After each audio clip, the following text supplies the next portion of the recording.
Yes, hello. It is a brand new Village Vice. I didn't mean to take yes from you, Zach. That's your thing. That's Zach Blackerby on the left. I'm Brad Law, and it is the morning after Ole Miss, a game, Zach, that we both went in thinking, here's a path, here's the way Auburn wins it. And in fact, we expected, we thought Auburn would win the game, and Auburn didn't. Another top 15 team, another one possession game, but ultimately another loss for the Tigers. Yeah, the way it unfolded made it so much worse than what the Mhm. final score was. And props to Auburn for going down there and getting points at the end to put yourself in a situation where, an onside kick could have made things really interesting. But how you got to that point, I think at this point of the season is unacceptable, honestly. And I know we can point at the roster. It's not good enough. I get it. But let's don't act like Ole Miss was world beaters on defense Saturday night, because they weren't. Their offense is very good. Their offense is very good in the play calling and the pace and the tempo, and they use every blade of grass. Like, Lane Kiffin is very good at what he does offensively. They have a fun offense to watch. If you don't, 100%. if you're not playing them and you don't care who wins the game, just objectively, it's a fun offense to watch. Sure. Yeah, and they're doing it with Jackson Dart, who I honestly don't think is that much different than Peyton Thorne. I think he's got really good play calling, really good pass catchers around him. Peyton Thorne has not had that. Robbie Ashford has not had that this season. But regardless, props to Jackson Dart for making the plays when he needed to.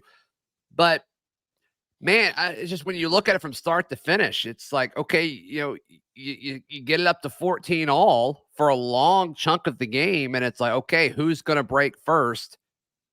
And it's hard not to think Auburn was going to be the one to break first. And then when it did, it was detrimental, and Auburn couldn't fight out of that hole. But No.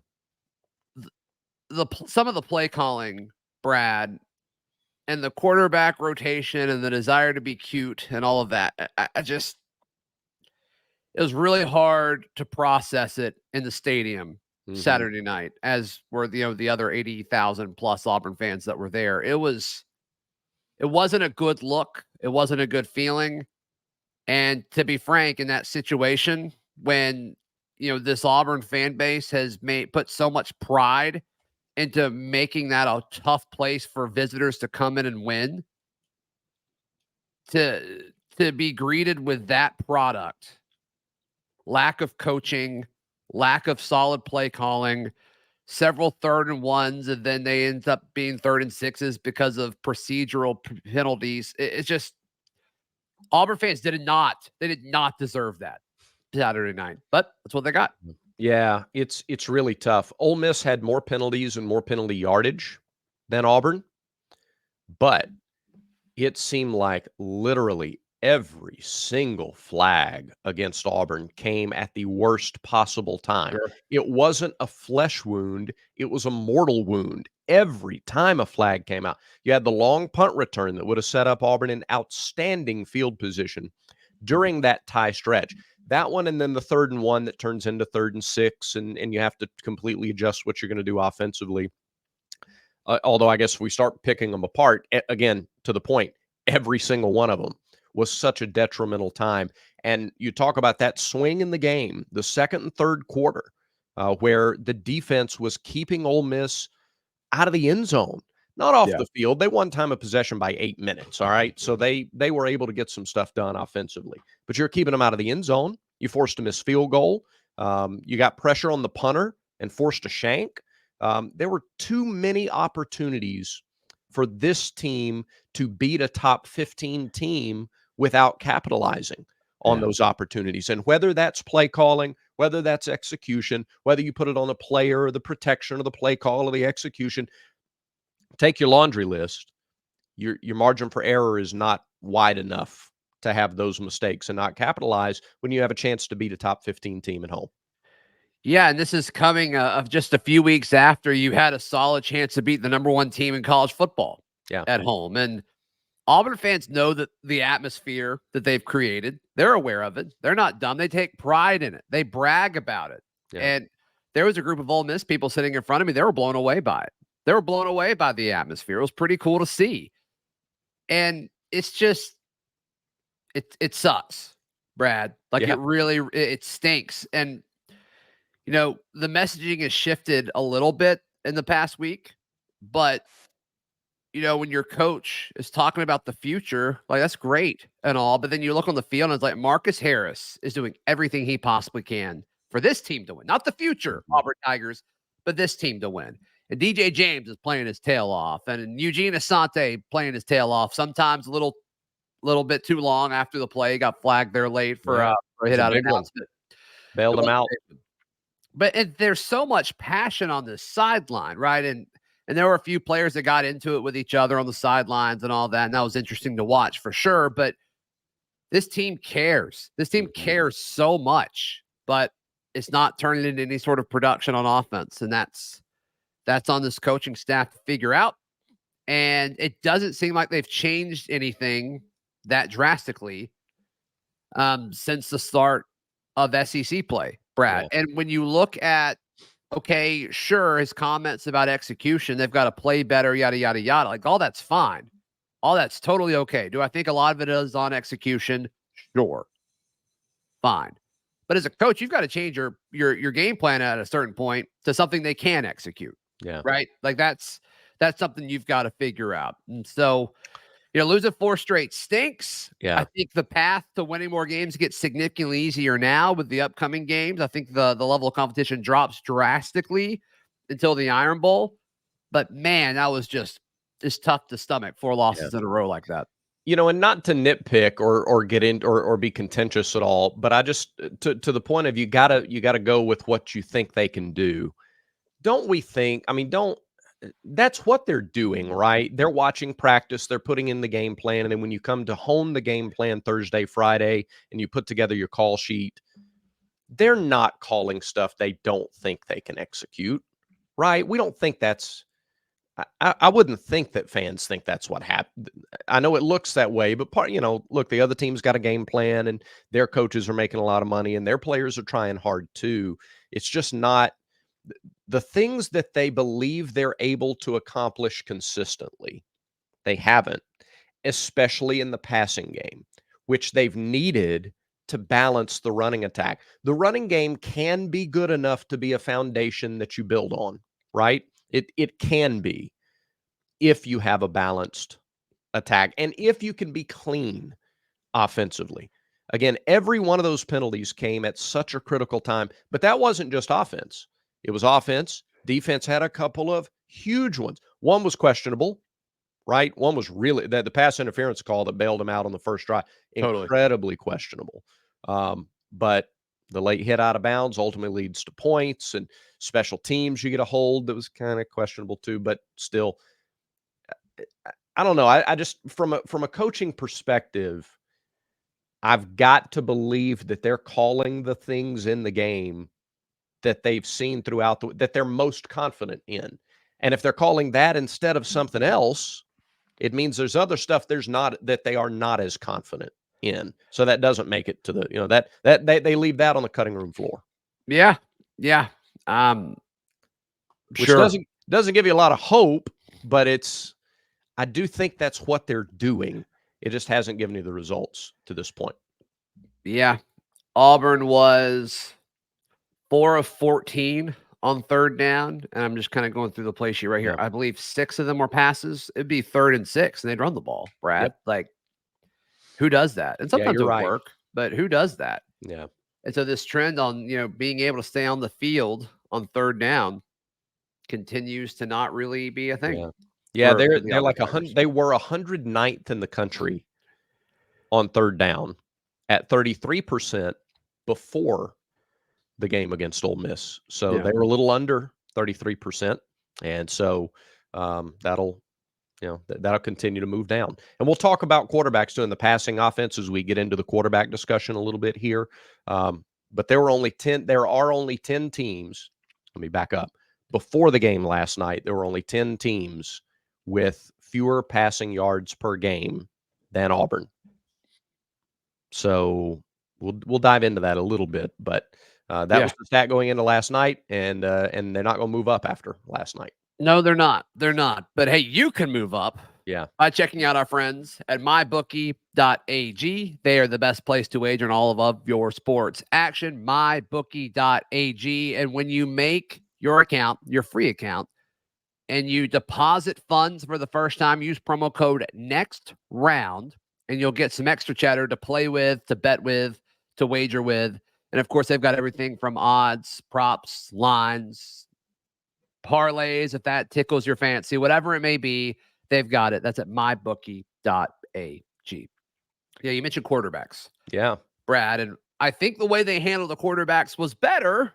Okay. It was better, one full drive here, one full drive there. Then they couldn't help themselves, and they started kind of doing it in the middle of the drive again. But it's better, still not needed, right? You've got to pick a quarterback. You have to. This it's ridiculous. It's not fair to anybody else on the field. Don't know what you're doing. And I get it. Now that we've seen them more in longer spurts where okay, Robbie, you get a drive, Peyton, you get a drive, whatever. It's close. It's really, really, really close. I get why they're having such a hard time making the decision, but you have to. You're the head coach of an SEC program. Name a stinking quarterback. And according to the press conference last night, I don't think that's going to happen. I don't think you're going to see one guy get 95% of the snaps because Coach Freeze was asked about it in the presser, and he said flat out, and with a little bit of frustration in his voice, or in his mannerisms, if you go back and watch it, he didn't think that's what cost him the game. And so I think you're going to, just like leading up to the game, again, look, folks are free to agree or disagree, right? Yeah. But at the end of the day, he's the head coach. He's going to make the call. It didn't sound to me like you're going to see a whole lot different going in. And no, I think, why would you at this point, right? Yeah. I mean, we haven't seen that much different of a game plan since the start of conference play. Why would you now? So let me ask you this. Is it the rotation of quarterbacks that's causing the issue? Or is it a lack of identity about whether you're going to go tempo or not? Like what the quarterback will be asked to do when he's in the game. And a lot of it has to do with flow. I think a lot of that has to do with flow. I think a lot of that has to do with the development of the game. I think it has a lot to do with, receivers have different timings with different quarterbacks. Mm-hmm. Same with the running back situation, the cadence on the offensive line. Like, I think there's a lot of things. They're different human beings. They're different players. They have different styles. Although they're asking Peyton to do a lot of read option stuff now, which is interesting. So then it's like, is that good? I don't know. Yeah. But I think a lot of it's flow, and I think a lot of it's lack of identity. And I think it's sending a message to the team where it's like, okay, the quarterback's not necessarily like the entire leader of the offense and of this team. And that's not the way the quarterback position is supposed to be. Yeah. I just wonder and would love to, and again, I read the comments a lot, sometimes more than I should. Thankfully, there haven't been too many bad ones so far.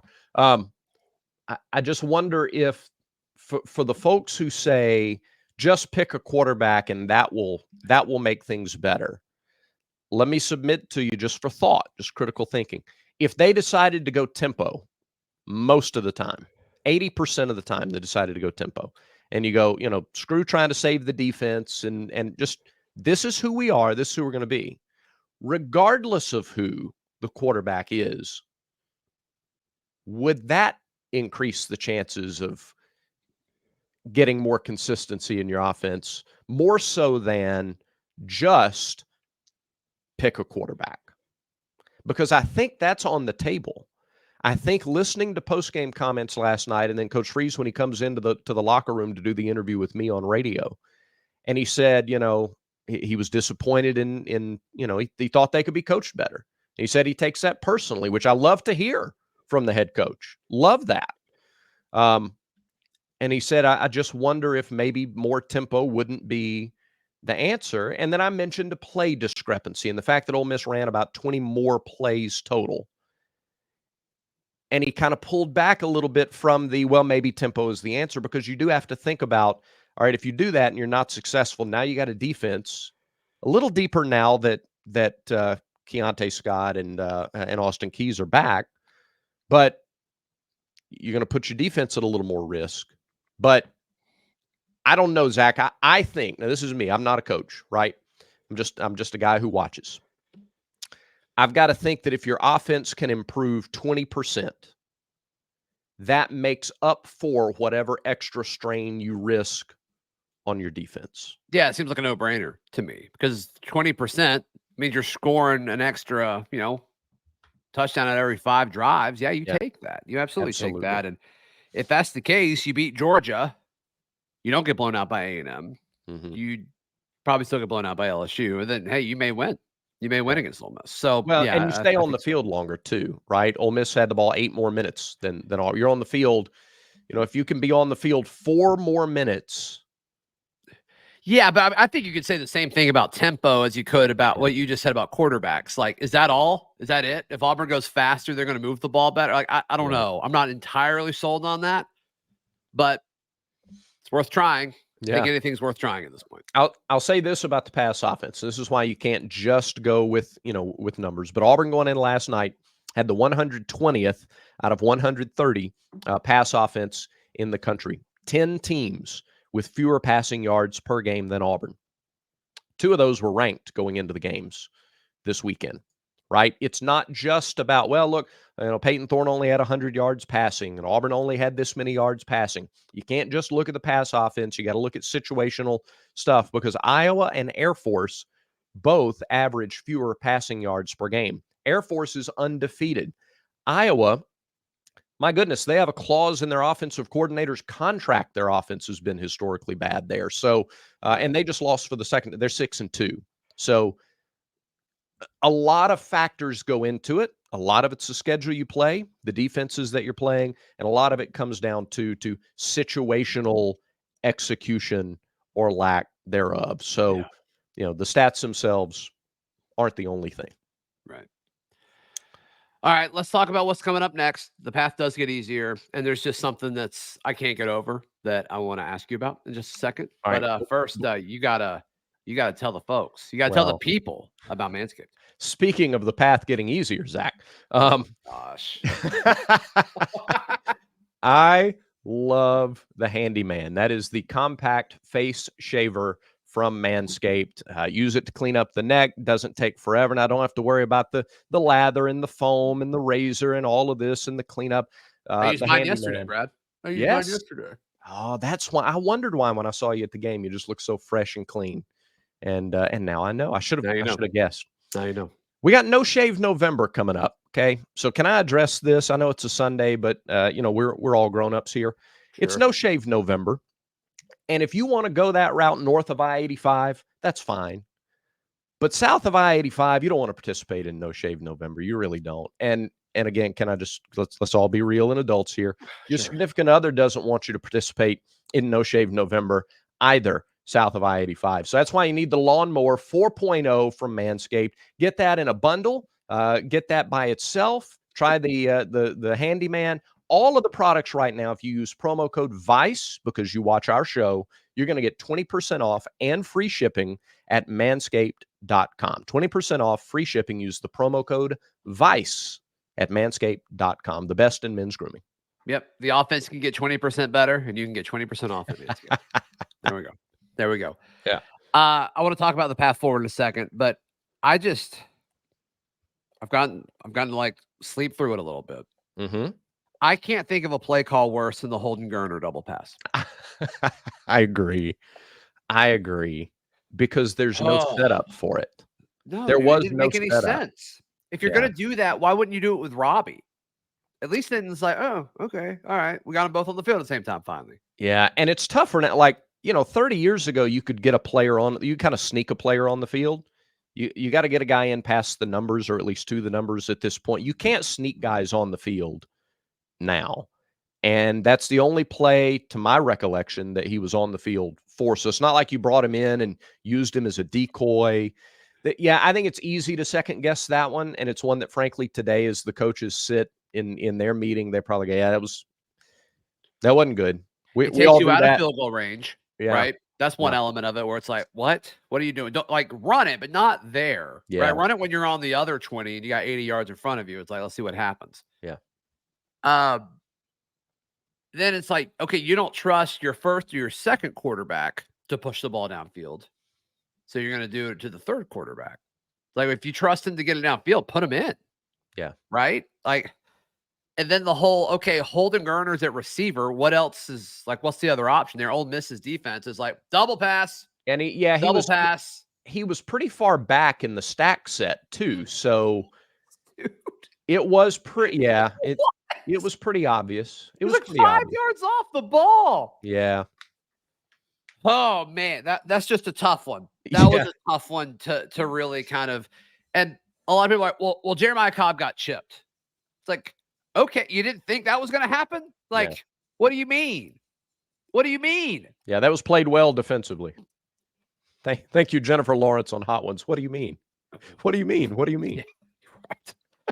That was rough. Like the timing of the game, where it was on the field, and the usage is. That one was really tough to just like that just happened. Yeah. Are you And again, we're not me, Philip Montgomery. Are you kidding me? Unfortunately, too, it felt like it kind of took some of the air out of the place. I think it killed everything. Like not only our souls and our hearts and our desire to win, but it's just like it killed that stadium. People left. People in my section got up and left after that play, and I don't blame them. All right. I do, but that's another story. People, I got to remember, people are free to do what they want to do, and it's a night game. Yeah. I was thinking the whole time, like, I got to go pick my kids up after this and do a postcast, like whatever. So, yeah. All right. Coming up next, Mississippi State beat Arkansas. Yeah. 7-3. Still. Yeah. Yeah. It was like 7-3, like a few minutes into the game. And then that was the final score. So I'll tell you who I feel bad for, incidentally. Travis Williams. I feel real bad for T. Will. He's doing a fine job defensively up there. They have no, you talk about an offense that ought to be better. And I'm not trying to deflect from Auburn's problems. It's okay to say two things are true at the same time. Yeah. Auburn has its own offensive problems. Auburn ain't the only one with offensive problems. No, Arkansas was going into it with like they've got a chance to like shock some folks. There's no excuse with KJ Jefferson at quarterback for them. No, they've gotten worse every year he's been there. And it's just, that's tough. That is. That's tough. I wonder if he like leaves, tries to go to the NFL, or I think he can portal. So that'd be interesting. Yeah, I mean, this is a Mississippi State team now, though, that maybe they've got some momentum. I don't know. They're not very good. They're not a good football team. This is one Auburn should win. And if not, it's going to be really, really bad. It is. And it's the first. Here's what Auburn can't do. And now before you say, well, gosh, of course they can't do it. Why would you think? These guys know who they've played the last 4 weeks. They know the schedule. They know A&M and Georgia and LSU and Ole Miss. They know Mississippi State is not, doesn't stack up with those teams on paper. And so they've got to be able to bring the same focus and energy, and even more so to the preparation, to take advantage of a little more even matchup in terms of talent. Mississippi State has won its last 2 games, but the last 2 games were Arkansas and Western Michigan. They faced a fairly tough stretch too. LSU, at South Carolina, Alabama. They weren't competitive in those games. They have a backup quarterback who probably is going to start against Auburn.